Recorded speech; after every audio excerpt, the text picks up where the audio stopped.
Bentornatissimi in un nuovissimo video reaction al Minecraft Live. Vabbè, ho fatto alcune clipettine dei momenti importanti, tra cui l'aggiornamento che esce a breve, un eventino a tema film Minecraft, può essere interessevole. Poi metteranno il GHAST amichevole, cose strane. Secondo me sarà un flop perché mi aspettavo un end update oppure qualcos'altro, la nuova dimensione del Warden. Ma vediamo la mia onesta reazione.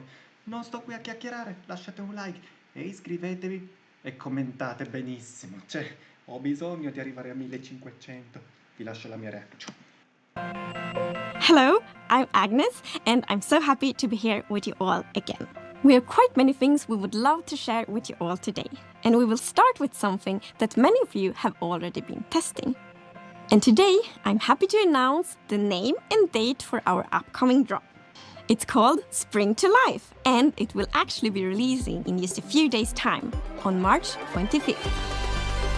We want to revisit some existing biomes to make them more delightful and to give them a clearer and more unique personality. And in that way, we hope to enhance some of the existing core values Minecraft already has, like exploration and building, because it's so much more exciting and inspiring and fun to journey through the Minecraft world and to make it your own when the places you see are more immersive and varied.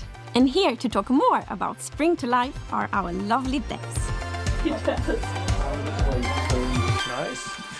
Spring to Life is only a couple of days away now. I'm really excited for players to get their hands on it and play with all the new features we've added. I think it's a nice bit of sort of spring cleaning to the overworld biomes. The overall goal for this drop was to make the biomes feel like more different from each other and more alive. And the way we've done that is by adding new blocks that are unique to certain biomes. We've added mob variations that occur in certain biomes, and then we've added new sounds and moving particles to add some feeling of motion as well. I think our current farm animal mobs are pretty iconic. So I wanted to keep some of the features that I think are important to them. But at the same time, I wanted to kind of introduce some kind of new colors, or for the cows, I introduced some different horn types and stuff. For the cold cow, we were inspired by the Highland cattle, which is very fluffy and very fuzzy, very cute. We have the hot climate pig, which is the Red River hog, kind of inspired. That has this cool markings on its face and everything. And then we have a cold or cool chicken, which is inspired by Polish chickens, which have some really nice kind of feathers going on. I think my favorite is the cool chicken, just because I get to say cool chicken around the office a lot. The new sounds we've added is sounds for the desert, sounds for firefly bush, sounds for the leaf litter, and sound personalities for the wolves. The desert biome is a really peaceful place. You will start to hear sounds of sand and wind. And hopefully you will feel the emptiness of the desert. The overworld got ambient sounds attached to the blocks, so if the player removes all of the blocks, the sound goes away. And if the player is bringing these blocks that has sounds, you bring the sound as well. And we think some players who really want to stretch their building skills and take it a bit further will start trying to incorporate sounds into their builds as well. The wolf sounds are actually not wolves, it's dogs. I went to a dog daycare and recorded a lot of dogs. Could you do the Mad Wolf? We've also made some other changes to add more movement to the overworld. For example, with the new firefly bush, the block attracts firefly particles that move around above it, which is really nice when you find them in the swamp or near rivers. And because the fireflies come out in darkness and go away in the light, a technical player can even switch them on and off. So there's a lot that you can do with this block. I'm really excited about the new spawn eggs too. For players who play in creative mode, we have so many mobs in the game now, and the spawn eggs, they were starting to look a bit all the same, it gets harder and harder to remember which one is which. So I think the new art is just fantastic, and there's so much character and personality. Similar to the changes to the lodestone recipe, we also wanted to change the cartographer villager traits so that you get more maps to take you towards other villages in different biomes, again, to sort of encourage players to explore and move to different locations with knowing a bit more what they're going to get. In case you missed anything, here's a summary Hi, from I'm our Emma, friend. and I play Natalie in a Minecraft movie. I started playing Pocket Edition with my friends way back when I was like 10. We were on a competitive dance team, and whenever we had a spare moment, we'd play Minecraft together. Action! Guys, I've read about this. We're experiencing a shared delusion. When I was offered the role of Natalie, it felt like such a cool opportunity to bring together my love of acting and Minecraft. I was blown away when I stepped on set for the first time. It sunk in that I was in Minecraft. It was such a cool moment seeing all the set pieces come together. It was the details that really stuck out to me though. The life-size blocky trees, the cute potatoes, and how interactive the village set was. Oh my gosh, it's so cute. It felt spot on, like I was walking right into the game.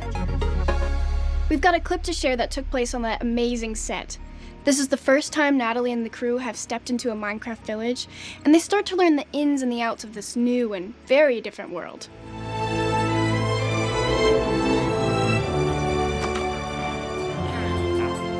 Here it is! Midport Village! Whoa, whoa, whoa, whoa. Who are these guys? Oh, these dudes? They're the villagers! They're total pacifists and vegetarians. You don't bug them, they won't bug you. They just like to chill, trade, and eat buttloads of bread. They love crushing a loaf. So they built all this? Yeah, most of it. But the good stuff you see, that's all Steve. Anything you can dream about here, you can make. Zero limits. Relax, it's just an iron golem, local security force. But they're a bunch of big softies! Unless you start messing with the villagers. Don't ever do that! This place makes no sense. Come with me! Yo, I need protein like Prato. I got just the place, buddy. Hello there. Woohoo! Oh, dude, I got goose pimples just walking up on it. You ever wonder what happens when you mix hot lava and chicken? I did, and you're about to find out. Uh-oh!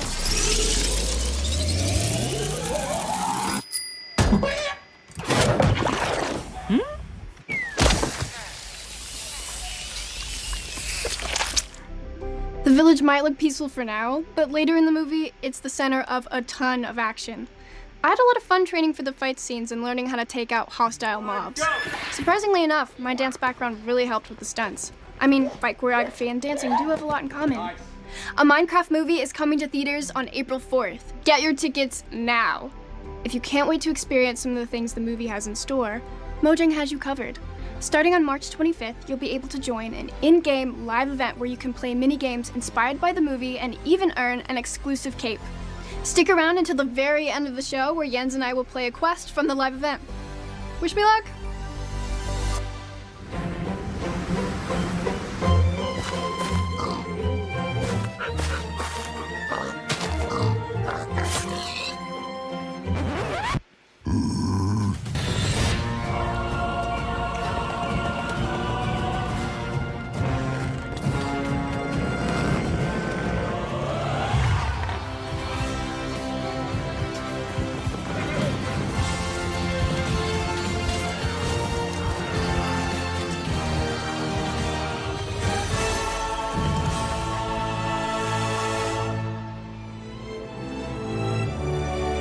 We have something a bit different that will first come to Bedrock in a few months. And we can see it as the start of a new journey. And Jens and Jasper are here to talk more about it. In the beginning, we would create the art for Minecraft's new features as we were developing them. I made the pixel art for lots of things, and though I enjoyed doing that, I wouldn't call myself an artist. Over time, and after seeing all the cool things players were making, we decided that vanilla Minecraft deserved something better. So we brought in dedicated visual artists to work on the game. World of Colors was the first update to include their work. Minecraft's simple style also encouraged players to create their own textures and shaders to customize the look of the game. Now, we are very excited to show you the next step for Minecraft's visual design. A new look that still stays true to our creative principles. I'm proud to present Vibrant Visuals.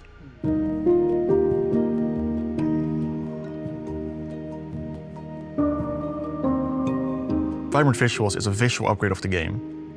It enhances like all the visuals and everything you see, but it doesn't influence gameplay. When you enter the game, there's an immediate sense of wonder. You see the sun shining through the trees, maybe behind the mountain, maybe through the clouds. It makes the game like have a really epic scale, and it's so much more interesting to explore. You might notice when you look at the blocks that light behaves a bit differently on the textures. This is because we have used a method that allows us to create extra textures for every texture, and this will enhance how the lighting behaves on the block. We have improved like all our emissive textures, so stuff actually glows now, like spider eyes or enderman eyes. In the lush caves, it also looks very, very nice with all the glow berries around there. When you're building your house, you might want to be a little bit pickier now, because you will likely want to make it face the sun. Because compared to before, now the light will actually shine through your windows and light up your room. In the past, whenever I took screenshots of my own builds, I tended to do them when it was dawn or dusk in the day and night cycle, because that gave the most interesting contrast. Now with Vibrant Visuals, the directional light and the shadows and all the effects will give you a much more opportunity to create very interesting screenshots. One of my favorite new improvements is the water. Like the water has reflection now and it looks absolutely amazing. The deep dark, the skulk is now emissive and creates a really magical scene. Before it did so as well, but now it's more immersive. One of my favorite things that the team created is the way shadows align with the grids and pixels. I've not seen that in any other game, and it feels true to Minecraft. The shadows, they add a lot of good contrast to the world. It helps put everything in context, and it will make the world feel a little bit more familiar. You can also see in the reflections that they're pixelated according to the texture. This is for the sake of consistency, and we think it looks great. So Vibrant Visuals is backwards compatible with all your old worlds. You can just turn it on in the settings. It runs locally, so you can play together with your friends that don't have it activated in the same server. When we started developing Vibrant Visuals, we felt that it was important to do something new and fresh while keeping it true to vanilla. And I think Jasper and the team did a great job. Though we are sharing the first news of Vibrant Visuals today, we are at the very start of a long journey. We believe this is something very special for the game. We are bringing Vibrant Visuals to a broad range of devices. This graphical upgrade is planned for Java, and we're exploring how to do it. But the first version will be available on compatible Bedrock devices in the coming months. I hope these new features will inspire people to create even more amazing builds. It's time to announce a never-before-seen game drop. It's something completely new, and I must confess I'm very excited about it. It's something that helps you build really big structures. It's something that might make you create a completely new kind of relationship with an existing mob. And it's also something that makes it extra precious to journey through the Minecraft world together with your friends. And it all starts with a rather special and possibly quite sad new block you find in the Nether. More precisely in the Soul Sand Valleys, around these familiar, odd-looking bone structures. But if you take a closer look, you might notice something you haven't seen before. It's a bit hard to tell from behind, but if you look from the other side, you will see a sad face that you probably recognize. It's a dried ghast.